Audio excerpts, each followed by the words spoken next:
Saudara, kekristenan kita itu tidak dinilai oleh Papa waktu kita sedang di gereja. Jadi kekristenan kita Papa lihat bukan waktu kebaktian. Saudara, ini hal yang penting untuk kita ketahui dalam hidup kita. Lalu di mana dan kapan Papa itu menilai kekristenan kita? Justru kekristenan kita dinilai dalam hidup sehari-hari. Kok cuma satu yang amin? Wawan aja, yang lain gimana? Aman gitu. Saya ulangi lagi. Kekristenan kita itu tidak dinilai oleh Papa waktu kita di gereja.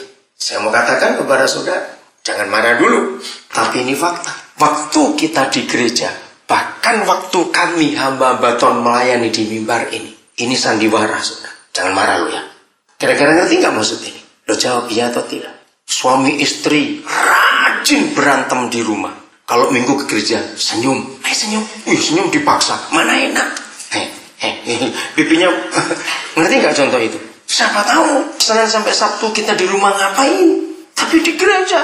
Saudara, maka itu hidup sehari-hari yang jadi ukuran buat Papa. Katakan amin untuk itu. Waktu kita naik mobil, wah seringkali dia orang naik mobil itu bisa dilihat ini Kristen atau tidak. Walaupun di mobil stiker Kristen banyak sekali.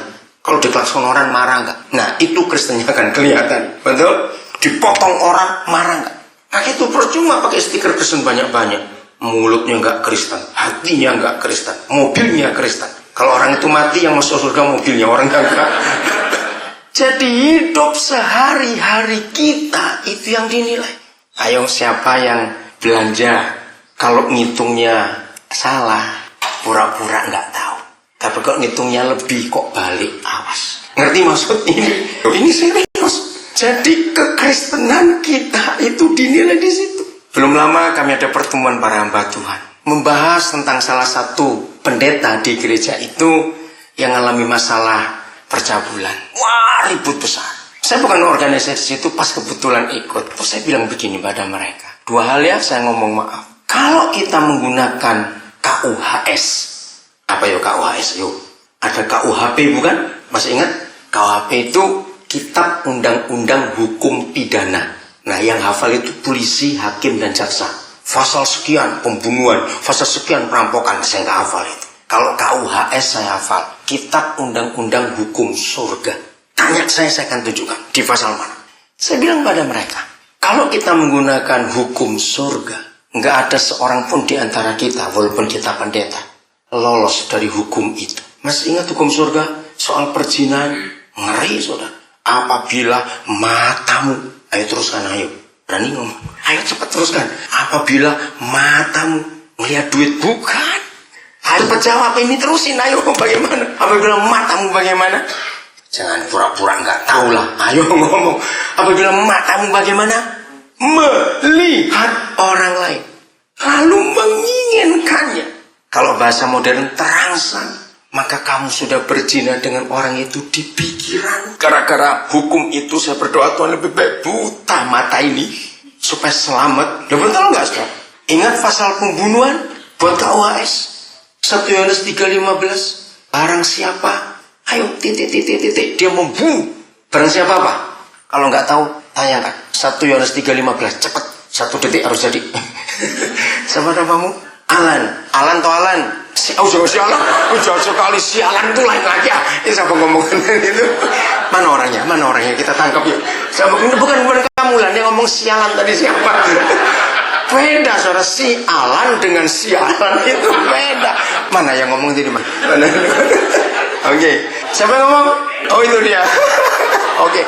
Jangan nunjuk orang, nggak boleh tuh nunjuk itu. Oke, lanjut cepat 1 Yohanes 3:15. Saudara, jadi kalau pakai hukum surga, membunuh itu tidak harus menghilangkan nyawa orang. Ingat, ini hukum surga. Hanya membenci saja kita sudah bunuh orang. Dan lihat firman ini, pembunuh tidak dapat apa? Surga. Ayo, kalau nggak dapat surga berarti dapat apa? Neraka. Saya akan uraikannya. Buat surga, benci itu nggak cuma itu nggak gitu loh saudara. Ya serius saudara. Nah, kalau kita pakai hukum, malas ketemu orang itu membenci. Ada nggak orang selama hidup nggak pernah benci orang? Jawab. Suatu hari kami suami istri diundang ke Natalan gereja. Saya tuh kaget, saudara. Belum pernah saya ketemu gereja orang buta semua jemaatnya. Nah, terus istri saya ngomong pada gembalanya, seorang ibu, "Bu, enak ya kalau gitu ngembalakan orang buta ini." "Apanya enak?" Ya, gembala gitu. Terus istri saya cerita, "Kan aman berarti, orang buta." Siapa bilang? Banyak cemburuan juga. Hah? Buta aja bisa cemburu, apalagi yang melek. Ya kan, saudara. Lalu gembalanya cerita masalah gembalakan orang buta. Terus saya garuk-garuk kepala. Susah bener. Begitu saya ingat Pak Yakub Noe pernah ngomong begini. Mengembalakan orang ngutan itu jauh lebih gampang daripada menggembalakan orang. Menggembalakan orang ngutan, bawa pisang, bawa tongkat, selesai. Menggembalakan orang, itu repotnya luar biasa. Jadi waktu pertemuan para pendeta, saya bilang, mengapa yang kelihatan yang kamu urus? Kenapa yang gak kelihatan kamu gak urus? Kalau yang gak kelihatan ini kamu urus, dengar, semua kita gak ada yang lolos. Ngerti gak maksudnya? Itu nomor satu saya bicara pada para pendeta. Ayo jujur, berapa kali mata kita ini kurang ajar? Walaupun sudah pendeta, ayo. Loh, kok diam saja gak ngomong? Loh, betul gak? Mata kok. Yang kedua saya berkata begini, betapa jahatnya organisasi itu. Suatu berkata, apanya yang jahat padanya? Itu nggak pernah buat surat. Kalau ada seorang pendeta di gereja itu yang berhasil mengerjakan sesuatu, kenapa nggak pernah dibuatkan surat? Mengapa gereja hanya buat surat kalau ada orang salah? Loh, betul tidak, saudara? Untuk apa? Ayo sebelum kita ngurus orang lain, urus diri kita dulu. Urus mata yang kurang ajar ini, urus mulut yang suka usil ini, urus kuping yang seringkali kurang ajar juga, sering kulaan gosip itu, bertobat. Betul, apalagi mulutnya orang Indonesia terkenal dah. Gosipnya itu jadi sambal pedas masih ngomel juga. Nggak tahu ini mulutnya orang Indonesia diapakan enaknya. Kalau Tuhan kayak saya jahitin semua ini mulut. Saya nggak usah ngomong dah. Oh, tapi zaman sekarang sudah modern. Mulut saya jempolnya yang ngomong. SMS. Betul nggak? Saudara, maka itu apa yang kita mau pakai untuk hidup ini? Hidup sehari-hari kita. Itu yang surga nilai. Katakan amin. Apa yang dia minta dari kita? Cuma satu. Mari kita buka Ibrani 13. Saya akan ambil ayat ini. Ada banyak, tapi saya nggak ada waktu untuk menunjukkan. Ibrani 13. Ayat yang kedua. Papa nggak minta banyak dari kita. Ayo kita urus diri kita ini. Betulkan langkah-langkah kita. Hati kita, mulut kita, mata kita. Amin. Janganlah kamu lupa. Sebab dengan berbuat demikian, beberapa orang dengan tidak diketahuinya telah menjamu malaikat-malaikat. Alan minta uang bendahara untuk beli software yang Alkitab macam-macam. Jangan cuma King James. Minggu depan saya akan telepon Pak Gembala. Sudah ada belum? Jangan keruk kepala, Alan, serius ya.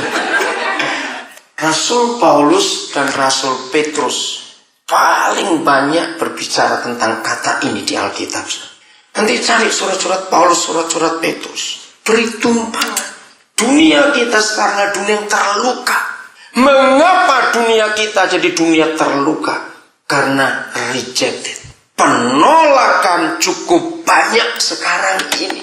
Saudara, jangan anggap flu babi itu berbahaya, HIV AIDS itu berbahaya. Memang, tapi yang lebih berbahaya buat Amerika dan buat dunia, setan sudah punya pemacunya, pemantiknya istilahnya, untuk menghancurkan dunia. Kalau gereja gagal, turn the father's hearts to the children. Kalau gereja gagal mengembalikan hati papa-papa kepada anak-anak, sehingga hati anak-anak nggak bisa balik kepada papanya. Ultimatumnya itu. Nah, ini agak susah karena King James. Unless I come and smite. Lalu selesai perjanjian lama. Malaikat mati. Dan Yahweh tidak berbicara kepada manusia sampai 400 tahun kemudian. Bagaimana ngitung 400-nya? September 84 saudara, waktu itu saya disalati.